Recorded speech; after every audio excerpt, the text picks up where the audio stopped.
ꯑꯍꯥꯟꯕ ꯚꯤꯗꯤꯑꯣꯗ ꯅꯨꯄꯤ ꯑꯃ ꯅꯨꯄꯥ ꯑꯃꯅ ꯐꯨꯔꯝ ꯃꯅꯦꯝꯕꯣꯛꯁꯨ ꯌꯥꯎꯅ ꯐꯨꯔꯤꯕ꯭ꯔꯥ ꯈꯥꯝꯗꯣꯛꯂꯤꯔ ꯑꯃ ꯇꯧꯔꯝ ꯑꯅꯤꯁꯨꯕ ꯚꯤꯗꯤꯑꯣꯗ ꯅꯨꯄꯤ ꯑꯗꯨ ꯃꯩ ꯆꯥꯛꯂꯒ ꯗꯣꯂꯥꯟꯗꯒꯤ ꯆꯦꯟꯊꯔꯛꯂꯝ ꯑꯃꯗꯤ ꯃꯈꯥꯗ ꯇꯥꯔꯝꯃꯤ ꯑꯍꯨꯝꯁꯨꯕ ꯚꯤꯗꯤꯑꯣꯗ ꯂꯩꯃꯥꯏꯗ ꯇꯥꯗꯨꯅ ꯃꯩꯅ ꯆꯥꯛꯂꯕ ꯍꯛꯆꯥꯡ ꯑꯣꯏꯅ ꯂꯩꯈꯤ ꯃꯔꯤꯁꯨꯕꯗ ꯑꯉꯥꯡ ꯑꯃꯅ ꯃꯍꯥꯛꯀꯤ ꯃꯃꯥꯕꯨ ꯃꯃꯥꯏꯗ ꯈꯨꯄꯥꯛꯅ ꯊꯥꯖꯤꯜꯂꯒ ꯃꯁꯥꯗ ꯀꯔꯤꯒꯨꯝꯕ ꯑꯃ ꯍꯩꯖꯤꯜꯂꯒ ꯃꯄꯥꯅ ꯃꯩ ꯊꯥꯏ ꯍꯥꯏꯔꯝꯃꯤ ꯊꯧꯗꯣꯛ ꯑꯁꯤ ꯎꯠꯇꯔ ꯄ꯭ꯔꯗꯦꯁꯀꯤ ꯒ꯭ꯔꯦꯇꯔ ꯅꯣꯏꯗꯥꯗ ꯊꯣꯛꯄ ꯍꯧꯖꯤꯛ ꯏꯟꯇꯔꯅꯦꯠꯇ ꯚꯥꯏꯔꯦꯜ ꯑꯣꯏꯔꯤꯕ ꯊꯧꯗꯣꯛ ꯑꯃꯈꯛ ꯑꯁꯦꯡꯕ ꯑꯆꯨꯝꯕꯗꯤ ꯀꯔꯤꯃꯇ ꯈꯪꯗ꯭ꯔꯤ ꯑꯗꯨꯕꯨ ꯊꯣꯛꯂꯤꯕ ꯊꯧꯗꯣꯛ ꯑꯁꯤꯗ ꯑꯁꯦꯡꯕ ꯑꯆꯨꯝꯕ ꯈꯪꯃꯤꯟꯅꯔꯒ ꯄꯨꯛꯅꯤꯡ ꯂꯧꯁꯤꯡ ꯑꯣꯏꯕ ꯅꯣꯂꯦꯖ ꯑꯣꯏꯕ ꯌꯥꯕ ꯑꯃꯗꯤ ꯂꯧꯁꯤꯟꯕ ꯌꯥꯕꯗ ꯂꯧꯁꯤꯜꯂꯒ ꯐꯠꯇꯕꯕꯨꯅ ꯅꯥꯀꯟꯗ ꯊꯝꯃꯒ ꯑꯐꯕꯁꯤꯡ ꯑꯗꯨ ꯂꯧꯁꯤꯜꯂꯒ ꯍꯦꯟꯅ ꯇꯨꯡꯗ ꯊꯣꯛꯂꯛꯄꯗ ꯊꯦꯡꯅꯅꯕꯒꯤꯗꯃꯛ ꯁꯦꯝ ꯁꯥꯍꯧꯕ ꯀꯔꯤꯁꯨ ꯀꯥꯏꯗꯦ ꯎꯠꯇꯔ ꯄ꯭ꯔꯗꯦꯁ ꯏꯟꯗꯤꯌꯥꯒꯤ ꯃꯅꯨꯡꯗ ꯈ꯭ꯋꯥꯏꯗꯒꯤ ꯇꯝꯊꯤꯔꯕ ꯊꯧꯗꯣꯛꯁꯤꯡ ꯑꯃꯗꯤ ꯅꯨꯄꯤꯒꯤ ꯃꯊꯛꯇ ꯆꯠꯊꯕ ꯀ꯭ꯔꯥꯏꯝꯁꯤꯡꯒꯤ ꯃꯊꯛꯇ ꯁ꯭ꯇꯦꯠ ꯑꯁꯤꯅ ꯏꯟꯗꯤꯌꯥꯒꯤ ꯇꯣꯞ ꯑꯣꯏꯔꯤ ꯍꯥꯏ ꯏꯟꯗꯤꯌꯥ ꯃꯥꯂꯦꯝꯗ ꯊꯣꯛꯂꯤꯕ ꯑꯃꯗꯤ ꯏꯟꯗꯤꯌꯥꯗ ꯊꯣꯛꯂꯤꯕ ꯑꯉꯛꯄ ꯑꯀꯤꯕ ꯇꯨꯀꯠꯆꯔꯕ ꯊꯧꯗꯣꯛ ꯋꯥꯊꯣꯛ ꯀꯌꯥꯗ ꯄꯨꯛꯅꯤꯡ ꯂꯧꯁꯤꯡ ꯑꯣꯏꯅꯅꯕꯒꯤꯗꯃꯛ ꯀ꯭ꯔꯥꯏꯝ ꯐꯥꯏꯜꯁ ꯃꯤꯌꯥꯝꯗ ꯄꯨꯗꯨꯅ ꯂꯥꯛꯆꯔꯤ ꯇꯥꯕꯤꯔꯤꯕꯁꯤꯡꯕꯨ ꯖꯦꯝꯁ ꯍꯩꯒ꯭ꯔꯨꯖꯝꯅ ꯑꯃꯨꯛ ꯈꯨꯔꯨꯝꯖꯔꯤ ꯊꯣꯛꯂꯤꯕ ꯊꯧꯗꯣꯛ ꯑꯁꯤꯗꯤ ꯑꯋꯨꯟꯄꯣꯠꯀ ꯃꯔꯤ ꯂꯩꯅꯕ ꯑꯋꯨꯟꯄꯣꯠꯀꯤꯗꯃꯛ ꯍꯥꯠꯄꯅꯤ ꯍꯥꯏꯗꯨꯅ ꯍꯥꯏꯔꯤ ꯑꯁꯦꯡꯕꯁꯤꯡꯗꯤ ꯇꯞꯅ ꯁꯣꯏꯗꯅ ꯈꯪꯂꯛꯀꯅꯤ ꯒ꯭ꯔꯦꯇꯔ ꯅꯣꯏꯗꯥ ꯌꯨꯄꯤꯒꯤ ꯑꯗꯨꯒꯨꯝꯕ ꯃꯐꯝ ꯑꯃꯗ ꯊꯣꯛꯄ ꯊꯧꯗꯣꯛꯅꯤ ꯃꯆꯦ ꯀꯟꯆꯟ ꯂꯣꯏꯅꯅ ꯃꯅꯥꯎꯅꯨꯄꯤ ꯅꯤꯛꯀꯤ ꯃꯈꯣꯏ ꯑꯅꯤ ꯃꯁꯛ ꯃꯇꯧ ꯐꯖꯔꯕ ꯅꯨꯡꯉꯥꯏ ꯌꯥꯏꯐꯔꯕ ꯏꯃꯨꯡ ꯑꯃꯒꯤ ꯃꯆꯥꯅꯨꯄꯤꯅꯤ ꯏꯪ 2013 ꯉꯁꯤꯗꯒꯤ ꯆꯍꯤ 9ꯒꯤ ꯃꯃꯥꯡꯗ ꯗꯤꯁꯦꯝꯕꯔꯗ ꯃꯆꯤꯟ ꯃꯅꯥꯎ ꯑꯅꯤꯃꯛ ꯏꯃꯨꯡ ꯑꯃꯗ ꯂꯩꯕ ꯃꯆꯤꯟ ꯃꯅꯥꯎ ꯃꯌꯥꯝꯕ ꯔꯣꯍꯤꯠ ꯃꯅꯥꯎꯅꯨꯄꯥ ꯕꯤꯄꯤꯟ ꯍꯥꯏꯔꯤꯕ ꯚꯥꯇꯤꯒꯤ ꯐꯦꯃꯤꯂꯤ ꯑꯁꯤꯗ ꯂꯨꯍꯣꯡꯈꯤꯔꯝꯃꯤ ꯃꯅꯦꯝꯕꯣꯛ ꯗꯌꯥꯕꯇꯤ ꯃꯀꯨꯕꯣꯛ ꯁꯦꯇ꯭ꯌ ꯚꯥꯇꯤ ꯊꯧꯗꯣꯛ ꯑꯁꯤ ꯑꯒꯁꯠꯀꯤ ꯇꯥꯡ 12 ꯅꯨꯡꯊꯤꯜꯒꯤ ꯄꯨꯡ 4 ꯇꯥꯕ ꯃꯇꯝꯗ ꯒ꯭ꯔꯦꯇꯔ ꯅꯣꯏꯗꯥꯒꯤ ꯃꯐꯝ ꯑꯃꯗ ꯊꯣꯛꯈꯤꯕ ꯑꯁꯦꯡꯕ ꯊꯧꯗꯣꯛ ꯑꯁꯤꯒꯤ ꯃꯇꯨꯡꯗ ꯂꯥꯛꯂꯤꯕ ꯋꯥꯐꯝꯗꯤ ꯂꯩꯀꯥꯏꯒꯤ ꯃꯤꯌꯥꯝꯅ ꯄꯤꯕ ꯋꯥꯐꯝꯅ ꯇꯣꯉꯥꯟꯕ ꯑꯃ ꯑꯣꯏꯔꯤ ꯑꯗꯨꯒ ꯅꯨꯄꯤ ꯃꯌꯨꯝꯒꯤ ꯃꯈꯣꯏꯅ ꯄꯤꯔꯤꯕ ꯋꯥꯐꯝꯅ ꯇꯣꯉꯥꯟꯕ ꯑꯃ ꯑꯣꯏꯔꯤ ꯑꯃꯔꯣꯝꯗ ꯅꯨꯄꯥ ꯃꯌꯨꯝꯅ ꯀꯔꯤꯒꯤꯗꯃꯛꯇ ꯌꯨꯝ ꯊꯥꯗꯣꯛꯇꯨꯅ ꯆꯦꯜꯂꯤꯕꯅꯣ ꯃꯈꯣꯏꯅ ꯂꯣꯠꯂꯤꯕꯒꯤ ꯃꯔꯝꯁꯤ ꯃꯔꯥ ꯂꯩꯕꯒꯤꯔ ꯄꯨꯂꯤꯁꯅ ꯃꯈꯣꯏꯕꯨ ꯐꯥꯒꯅꯤ ꯍꯥꯏꯅ ꯂꯣꯠꯂꯤꯕꯒꯤ ꯃꯔꯝꯁꯤ ꯀꯔꯤ ꯂꯩꯀꯥꯏꯅꯗꯤ ꯏꯃꯨꯡ ꯃꯅꯨꯡ ꯑꯗꯨ ꯌꯥꯝꯅ ꯅꯨꯡꯉꯥꯏ ꯌꯥꯏꯐꯕ ꯁꯦꯜ ꯊꯨꯝ ꯄꯥꯏꯕ ꯋꯥꯠꯇ ꯄꯥꯗꯕ ꯏꯃꯨꯡ ꯃꯅꯨꯡꯅꯤ ꯗꯨꯀꯥꯟ ꯀꯌꯥꯃꯔꯨꯝ ꯃꯐꯝ ꯑꯗꯨꯗ ꯁꯥꯟꯗꯣꯛꯇꯨꯅ ꯑꯃꯗꯤ ꯃꯐꯝ ꯑꯗꯨꯗ ꯃꯊꯣꯟ ꯀꯌꯥꯒꯤ ꯕꯤꯜꯗꯤꯡ ꯗꯨꯀꯥꯟꯅꯆꯤꯡꯕ ꯔꯦꯟꯠꯇ ꯂꯩꯅꯤꯡꯕ ꯃꯤꯁꯤꯡꯅ ꯔꯦꯟꯠ ꯂꯩꯕ ꯌꯥꯅꯅꯕ ꯑꯃꯗꯤ ꯁꯥꯟꯗꯣꯛꯇꯨꯅ ꯂꯩꯕ ꯑꯗꯨꯒꯨꯝꯕ ꯏꯃꯨꯡ ꯑꯃꯅꯤ ꯃꯗꯨꯗꯒꯤ ꯂꯥꯛꯄ ꯁꯦꯟꯐꯝꯁꯤꯡ ꯑꯗꯨꯅ ꯏꯃꯨꯡ ꯑꯗꯨ ꯆꯂꯥꯏ ꯃꯈꯣꯏ ꯍꯤꯡꯕꯗ ꯀꯔꯤꯃꯠꯇ ꯋꯥꯗꯦ ꯑꯃꯔꯣꯝꯗꯅ ꯅꯨꯄꯤ ꯃꯌꯨꯝꯗꯒꯤ ꯍꯥꯏꯔꯛꯂꯤꯕ ꯋꯥꯐꯝꯅ ꯆꯍꯤ 9 ꯁꯨꯔꯕ ꯑꯁꯤꯗ ꯃꯆꯥꯅꯨꯄꯤ ꯑꯅꯤꯗꯨ ꯏꯃꯨꯡ ꯑꯗꯨꯗ ꯂꯨꯍꯣꯡꯗꯨꯅ ꯌꯨꯝ ꯑꯗꯨꯒꯤ ꯃꯧ ꯑꯣꯏꯔꯕꯁꯨ ꯃꯈꯣꯏꯒꯤ ꯃꯥꯏꯀꯩꯗꯒꯤ ꯁꯦꯜ ꯂꯨꯄꯥ ꯂꯥꯈ ꯀꯌꯥ ꯗꯍꯦꯖ ꯍꯥꯏꯕꯗꯤ ꯑꯋꯨꯟꯄꯣꯠꯀꯤꯗꯃꯛ ꯗꯤꯃꯥꯟ ꯇꯧꯗꯨꯅ ꯂꯥꯛꯈꯤ ꯃꯁꯤꯅ ꯃꯔꯝ ꯑꯣꯏꯔꯒ ꯃꯆꯥꯅꯨꯄꯤ ꯑꯅꯤꯗ ꯌꯥꯝꯅ ꯇꯠꯇꯅ ꯑꯣꯠ ꯅꯩꯗꯨꯅ ꯂꯥꯛꯈꯤ ꯍꯥꯏꯕ ꯋꯥꯐꯝ ꯑꯃ ꯂꯥꯛꯈꯤ ꯑꯁꯦꯡꯕ ꯑꯆꯨꯝꯕꯗꯤ ꯀꯔꯤꯒꯨꯝꯕ ꯑꯃꯠꯇ ꯈꯪꯗꯦ ꯑꯗꯨꯕꯨ ꯑꯇꯦꯟꯕ ꯃꯇꯝ ꯑꯁꯤꯗ ꯑꯁꯦꯡꯕ ꯑꯆꯨꯝꯕꯗꯤ ꯁꯣꯏꯗꯅꯃꯛꯀꯤ ꯈꯪꯂꯛꯀꯅꯤ ꯂꯣꯠꯁꯤꯟꯗꯨꯅ ꯊꯝꯕꯗꯤ ꯌꯥꯔꯣꯏ ꯂꯣ ꯑꯥꯏꯟꯗꯤ ꯂꯩꯔꯤ ꯑꯗꯨꯕꯨ ꯂꯨꯔꯤꯕꯗꯤ ꯊꯣꯛꯂꯤꯕ ꯊꯧꯗꯣꯛꯁꯤꯗ ꯇꯣꯉꯥꯟꯕ ꯋꯥꯐꯝ ꯀꯌꯥꯃꯔꯨꯝꯗꯤ ꯂꯥꯛꯂꯤ ꯕꯤꯄꯤꯟ ꯍꯥꯏꯔꯤꯕ ꯅꯤꯛꯀꯤꯕꯨ ꯃꯩ ꯊꯥꯏ ꯍꯥꯏꯔꯤꯕ ꯕꯤꯄꯤꯟ ꯀꯔꯤꯒꯤꯗꯃꯛ ꯂꯣꯠꯇꯨꯅ ꯂꯩꯔꯤꯕ ꯃꯃꯩꯊꯪꯗ ꯄꯨꯂꯤꯁꯅ ꯃꯈꯣꯏꯒꯤ ꯂꯩꯐꯝ ꯈꯪꯕꯗꯒꯤ ꯃꯄꯥ ꯐꯥꯈꯤ ꯃꯌꯥꯝꯕꯁꯨ ꯐꯥꯈꯤ ꯃꯃꯥꯁꯨ ꯐꯥꯈꯤ ꯃꯁꯤꯒꯤ ꯃꯇꯨꯡꯗ ꯕꯤꯄꯤꯟꯁꯨ ꯐꯥꯈꯤ ꯑꯗꯨꯕꯨ ꯕꯤꯄꯤꯟꯅ ꯀꯁꯇꯗꯤꯗꯒꯤ ꯄꯨꯂꯤꯁꯀꯤ 9mm ꯑꯃ ꯃꯍꯥꯛꯅ ꯂꯥꯛꯇꯨꯅ ꯆꯦꯟꯈꯤꯔꯝꯃꯤ ꯃꯃꯩꯊꯪꯗ ꯄꯨꯂꯤꯁꯅ ꯃꯍꯥꯛꯄꯨ ꯇꯥꯟꯅꯗꯨꯅ ꯃꯐꯝ ꯑꯃꯗ ꯑꯦꯟꯀꯥꯎꯟꯇꯔ ꯑꯣꯏꯅ ꯅꯣꯡꯃꯩꯅ ꯀꯥꯞꯈꯤ ꯅꯣꯡꯃꯩꯅ ꯀꯥꯞꯄꯗꯨ ꯃꯈꯣꯡꯗ ꯄꯥꯜꯂꯝꯃꯤ ꯅꯨꯄꯤ ꯃꯌꯨꯝꯅ ꯍꯥꯏꯕꯗꯗꯤ ꯅꯣꯡꯃꯩ ꯃꯔꯨ ꯑꯗꯨ ꯊꯕꯥꯛꯇ ꯄꯥꯜꯂꯝꯂꯕꯗꯤ ꯂꯩꯈꯤꯗ꯭ꯔꯕ ꯃꯆꯥ ꯅꯤꯛꯀꯤꯒꯤꯗꯃꯛ ꯂꯃꯟ ꯈꯨꯝꯕꯅꯤ ꯍꯥꯏꯗꯨꯅ ꯈꯜꯂꯝꯒꯗꯕꯅꯤ ꯑꯗꯨꯕꯨ ꯃꯈꯣꯡꯗ ꯀꯥꯞꯄꯗꯨꯗꯤ ꯄꯦꯟꯗꯦ ꯍꯥꯏꯕ ꯋꯥꯐꯝ ꯍꯥꯏꯈꯤ ꯂꯩꯀꯥꯏꯒꯤ ꯃꯤꯌꯥꯝꯁꯤꯡꯅ ꯄꯤꯔꯛꯄ ꯋꯥꯐꯝꯇ ꯅꯨꯄꯥ ꯃꯌꯨꯝꯒꯤ ꯃꯤꯆꯪꯁꯨ ꯆꯪꯉꯤ ꯀꯅꯥꯒꯨꯝꯕ ꯈꯔꯅ ꯑꯃꯨꯛ ꯅꯤꯛꯀꯤꯒꯤ ꯏꯃꯨꯡ ꯃꯅꯨꯡꯗ ꯃꯤꯆꯪ ꯆꯪꯉꯤ ꯊꯣꯛꯂꯤꯕ ꯊꯧꯗꯣꯛ ꯑꯁꯤꯒꯤ ꯇꯣꯉꯥꯟꯕ ꯋꯥꯐꯝ ꯀꯌꯥꯃꯔꯨꯝꯗꯤ ꯂꯥꯛꯂꯤ ꯑꯁꯦꯡꯕꯗꯤ ꯑꯃꯠꯇ ꯈꯪꯗ꯭ꯔꯤ ꯑꯗꯨꯕꯨ ꯐꯅꯌꯥꯝꯅ ꯂꯥꯜꯂꯝꯂꯕꯁꯨ ꯀꯔꯤꯒꯤꯗꯃꯛꯇ ꯕꯤꯄꯤꯟꯅ ꯄꯨꯂꯤꯁꯇꯒꯤ ꯅꯣꯡꯃꯩ ꯂꯥꯛꯇꯨꯅ ꯆꯦꯟꯒꯗꯧꯔꯤꯕ ꯋꯥꯐꯝ ꯑꯁꯤ ꯃꯐꯝ ꯑꯗꯨꯗꯒꯤ ꯂꯩꯕ ꯄꯨꯂꯤꯁꯀꯤ ꯃꯀꯣꯛ ꯊꯣꯡꯕ ꯑꯃꯅ ꯅꯣꯡꯃꯩ ꯂꯥꯛꯈꯤ ꯑꯃꯗꯤ ꯃꯐꯝ ꯑꯗꯨꯗ ꯑꯦꯟꯀꯥꯎꯟꯇꯔ ꯇꯧꯈꯤꯕꯒꯤ ꯋꯥꯐꯝ ꯑꯗꯨ ꯀꯔꯤꯒꯤꯗꯃꯛꯇ ꯄꯜꯂꯛꯂꯤꯕ ꯋꯥꯐꯝ ꯑꯁꯤ ꯁꯦꯝꯖꯤꯟ ꯁꯥꯖꯤꯟꯕꯗꯤ ꯄꯨꯂꯤꯁꯀꯤ ꯃꯥꯏꯀꯩꯗꯒꯤ ꯑꯣꯏꯔꯝꯒꯅꯤ ꯍꯥꯏꯕ ꯊꯥꯖꯗꯦ ꯑꯃꯔꯣꯝꯗ ꯊꯧꯗꯣꯛ ꯊꯣꯛꯄ ꯃꯇꯝ ꯑꯗꯨꯗ ꯕꯤꯄꯤꯟ ꯃꯍꯥꯛ ꯌꯨꯝꯗ ꯂꯩꯇꯦ ꯃꯍꯥꯛ ꯌꯨꯝꯗꯒꯤ ꯈꯖꯤꯛꯇꯪ ꯆꯠꯊꯣꯛꯂꯒ ꯃꯈꯣꯏꯒꯤ ꯂꯩꯔꯤꯕ ꯗꯨꯀꯥꯟ ꯑꯗꯨꯗ ꯃꯍꯥꯛ ꯂꯩ ꯍꯥꯏꯕ CCTV ꯐꯨꯇꯦꯖ ꯄꯨꯊꯣꯔꯛꯂꯤ CCTVꯒꯤ ꯐꯨꯇꯦꯖ ꯑꯗꯨꯗ ꯃꯍꯥꯛ ꯌꯨꯝ ꯑꯗꯨꯒꯤ ꯃꯄꯥꯟꯗ ꯆꯠꯊꯣꯛ ꯆꯠꯁꯤꯟ ꯇꯧꯕꯗꯤ ꯑꯣꯏ ꯂꯣꯔꯤꯕꯗꯤ CCTV ꯑꯅꯤꯒꯤ ꯐꯨꯇꯦꯖꯇ ꯄꯨꯡꯁꯤꯡ ꯑꯗꯨ ꯈꯔ ꯈꯦꯟꯅꯔꯝꯃꯤ ꯑꯃꯨꯛꯅ ꯃꯍꯥꯛ ꯌꯨꯝ ꯑꯗꯨꯒꯤ ꯃꯃꯥꯡꯗ ꯊꯣꯛꯂꯛꯄ ꯑꯣꯏꯈꯤ ꯑꯃꯨꯛꯅ mahak dukan amada changduna mamai mami teithokduna mafam aduda leikhiram adubu CCTV anidugi pungsingdu kharagar khenar police na yamna kupna mai thakiba matam aduga yumdagi tholokpa matam dukan atopa amada bipinna changnibudu chanabra haibadudi matamgi matungina soidana yenglangani amarom da kairo lekai gi mina haiba matamda kannana kanchanna laurokpadigi yumthang nariba lekai gi misingna chenchalaga yumthak adu kakhalagi yengma matamda mai chaktuna second floor da leiramki madugi matungda phini yomlaga mahakpu miyamna puthraki matamaduda makha thangba saruk ground floor da bipin leiramki adubu mafam adudagi miyamna hospital da mahakpu puduna laikkanananabagidama honakhiram amarom da machena lauraga video nammaga thamhoki record ama lehongnanabagidama kilometer 13 lom laplaga mahakki mapam leki mapam da mapada pau tamki hospital da laknaba koki hospital da mathang lakna ki amadi hospital ahan me yobo mafam aduda layeng bada khudong charroi harakpadagi delhi da punanabagidam harami mapana kailas hospital da purga layeng nanaba mafam aduda amuk honakhiram adubu sabdarjang delhi da leba hospital aduna khwaidigi hena faragani haiduna mahakpu purki adubu lambida NIKKI lekhide tangai phaduna hospital yoroga hospital da kari hare haiduna mahakki hingnabagi khudong chaba leibra haiduna yenki adubu doctor na broad dead siriga porokpani haiduna haikhiram thongdok thokibasi pung mari rom tabada thokibani miyam ponomakna justice for NIKKI haiduna own potkidamak hatpani haiduna miyam irang hoba horaki mache kanchana FIR panki imungi mi sing loinamak mahana haibadi mahakki nupa mahaki makubok manembok imung aduda leiriba bipin FIR panki thogdok aduda police na FIR palabani makoi kochi thiduna makoi marimak fakhiram amaromda nupi amabu phuditletaba nupa amana masam phoiduna phuba chaibagi video adu 2000 mamangi ningtham thagi February da thokiba thogdok amagi video ni haibo wafum hairagli video adu ngasi ngarang thokiba nati kanchanna video si semjin sajin bani haibo wafam khaklari kanchanna masamake account da thagakkiba video amada mahakna karigi damaktuno NIKKI nangna ingonda kari mata haidana nangna siguma thogdok asi tholiba karigino nangna ingonda haiba yadra matamaduda NIKKI na ai pomloi loire ai bomutu kale ai bongakpi ai wakhal khantha udri haiba video amakak thagalaki wafam asina takpadi NIKKI mahak masa mathanda mai thajabra aduga matamaduda kanchana man haiki wafam nangna karigidamak engonda haidribu thogdok asi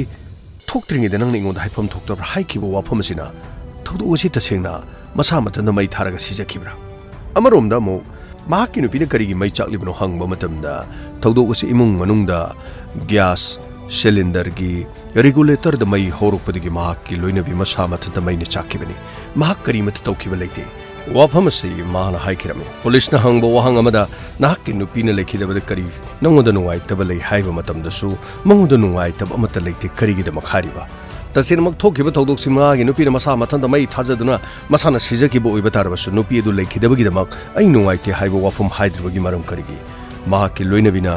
siribagi maramna karigi kaino lekaina hairakpa amadi imung manungna hairakpagi matung haibadi mahakki mapangi biusingna haibagi matunginadi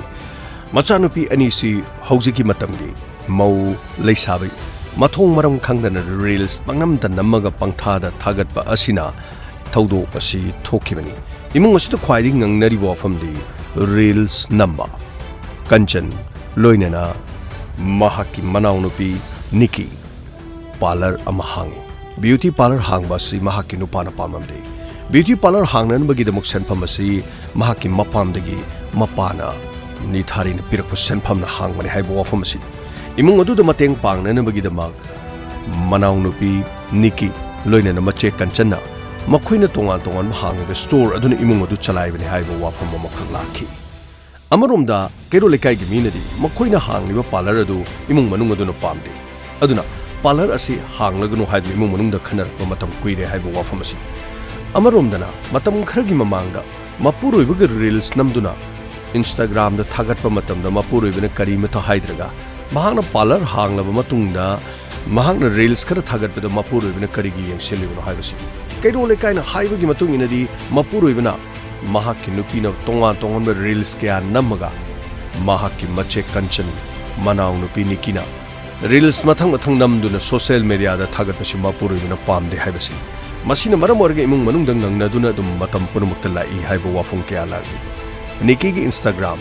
कंचन की Instagram दे येंगबदसु तोंगान तोंगान बा video क्या मरुम नमलगा थागल होय Instagram दा reels number Facebook दा reels number YouTube दा reels number गा थागतपसि ओक्तबिनी हाइबगी वाफम नत्रबसु हौजिकी मतमदा नुपा नुपी मरुएना नुपी सिंगा मसा मसा की अकाउंट सिंग दा तोंगान तोंगान जगोई मतेक मतेक साबा इसै मतेक मतेक हापलगा रील्स नंबदी अदुमक सथनरी अदुगुमना निक्कीसु इसम चमना सथबो ओइरमलबदी कनाना खंगा अदुबु मपुरुबना यादे हाइबो वाफम असि लापना हौखिबा मतम खरदसु थौदोक अदुगी रील्स नंबर पामदबगी थौदोक अदुन मरम ओरगंदा मसी एमदी मनाउनुपी मपामदा हलक्तुना लेखि मसीगी मतुंगदा ममई थंगदा बिपिन अमदी रोहिना मखोई मखोई नुपी सिंग अदुबु कौबा लाखि रील्स नंबर गिदमक अमदी पार्लर हांगबगिदमक मखोइबु फुबु चैबा तौररोई हाइदुना पंचायत की ममांगदा यानखिबा थौदोक अमा लैखि हाइबो वाफम क्या मरुम लाखि मसीदा नथि नुपी मयुंगी इमुंगदगी थोलकपो वाफम सिंगदि तोंगान तोंगानबा नुपी सिंग कयादा बिपिनना महाका चैटिंग तौरंबा वारी सानरंबा तोंगानबा महाके एक्स्ट्रा मैरिटल अफेयर्स नुपी सिंग मरी लेनबगी वाफम क्या मरुम पुथोरमलि लोइनना पुलिसना सोहारिबसिगी थौदोक थोखरब मतुंगदगी मखोइगी फोनदगी मथंग मथंग हारिबा चैटिंग अतोप नुपीगा मरी लेनबगी वाफम क्यासु एविडेंस ओइना उलग मसिना ताकदि बिपिन अतोप नुपी खरगा एक्स्ट्रा मैरिटल अफेयर्स मरी लेने हाइबो वाफमसि नुपी खरना कंप्लेंट तौरखिबो वाफम क्या लेखि मसिना नुपी मयुमदगी थोलकपो वाफमदा बिपिन हारिबजा फोबा मीनदि यु थक्तुना महाकी नुपी लोइनना रील्स नंबरगिदमक फुबा चैबा लोइनना ब्यूटी पार्लर हांगबगिदमक ओटपनैबा क्या मरुम चथै हाइबो वाफमसि ब्यूटी पार्लर हांगबा हाइबसिदबु मफम अदु नुपा नुपी क्या मरुम लाकदु बिपिन पामदे हाइबसि केरोले काइनदे मु हाइ अमरोमदा महांगना यादबा अदुना मरम ओइरगा तोकलगे हाइना अमुक तोखि मतम खरा लेर मतुंगदों ब्यूटी पार्लर से अमुक हांगलखि रील्स नंबर मु हौरखि हाइ मसिगी थौदोसदिगी खना चैनबा इमुंग मनुंगदा थोलकदि थौदोकसिंग असि थोक्खिबो ओइरमबा याइ हाइबो वाफम अमला असेंबा अचुमबदी हौजुमकी ओइना करिमत खंगबा ngamdri अदुबु नाकन अमदगी सोहाइरक्लिबसि चुम्बसु माली नुपी मयुमदगी ओरबसु नुपा मयुमदगी ओरबसु थोलक्लिबा वाफम सिंग असि अचुमबदी लोइना माल असेंबदी करिनो हाइबा खंगबा ngamdri असिबतना मांगजबा हाइबदो ओइरि अदुबु करिगिदमक मसा मथंत मैना थाजगदोरिबा इमुंग मनुंग अदुना लोहोंगबा मतमदसु सेल यामना पिखि SUV गाड़ी पिखि खरा लेरगसु मर्सिडीज गाड़ी फावबा लेरगा पिखि करिगिदमक नुंगाई याइ फरबा इमुंग अदुदा नुपी मयुमदगी अदुक यामलबा सेनफम सिंगी कार पिगदोरिबा अमरोमदना लुपा लाख कयागी दहेज औनपोट पिगदबनी हाइदुना सही 9 सुरबा हाइबदी मखोइगी मचा नुपीगी मचा सिंग चाउरक्लबा फावबदा इमुंग अदुदगी करिगिदमक यामलबा सेनफम सिंग दहेज औनपोट की डिमांड तौरिबा अमरोमदा कैरो लेकाइनदी मखोइ थाजदे औनपोट की दमक डिमांड तौबा लेरमलोय मचा नुपी अनिदुना रील्स नंबर अदुगा पार्लर हांगबदुना मरम ओरगा इमुंग मनुंग अदुना तौगनु हाइबा थबक अदु यादबगी खना चैबा ओइरमगनी नुपा नुपी अनिगी मरक्ता खना चैनबा याउतबबु कना लेबगे सोइदनमकी खना चैनबदु ओरमगनी अदुबु मै थादुना हाटकनी हाइबसि इमुंग मनुंगदुना थाजदे हाइबा वफम लै अदुबु पुलिसना करिगिदम बिपिन नोंमै लाक्तुना चेलि हारि मरा लैत्रगदि महाकना नोंमै लाक्तुना चेनबगी मरमना करिगी पुलिसना नोंमैना कापदा मखोंग खक्तता कापलिबना करिगी थबाकता कापत्रिबना करिगी बिपिन समफोइदुना मापु फु चैबगी थौदोक थोलिबदु थौदोक अदु फेब्रुवारी थादा थोखिबा थौदोक अमखक अरिबा वीडियो अदु मचे कंचनना अरानबा सिनेनबगिदमा खोनबनि हाइबसिनि थौदोक अदुदसु बिपिनगी पुक्सेप्ता उरिबा इ थोकपगी दाखम लेरिबदु काटीना थिनबगिनि हाइबसिनि काटीना थिलिबना कनाना निक्कीना थिनबनि हाइबा वाफम तोंगान तोंगानबा सागै नातै अमदि इमुंग मनुंगी माइकेदिगे मो फोंदोरकि अदु ओरबदि करिगिदमक्ता इमुंग अदुना लोथुना लेरिबा मरा लैतबो ओरगा मखोइना लोटफम थोकरा पुलिसना इमुंग मनुंगी मियोय मरी पुलप हौजिक फादुना लै अमरोमदा मचानुपा बिपिन करिगिदमक पुलिसतिगी नोंमै लाक्तुना चेनबगी मरमना करिगी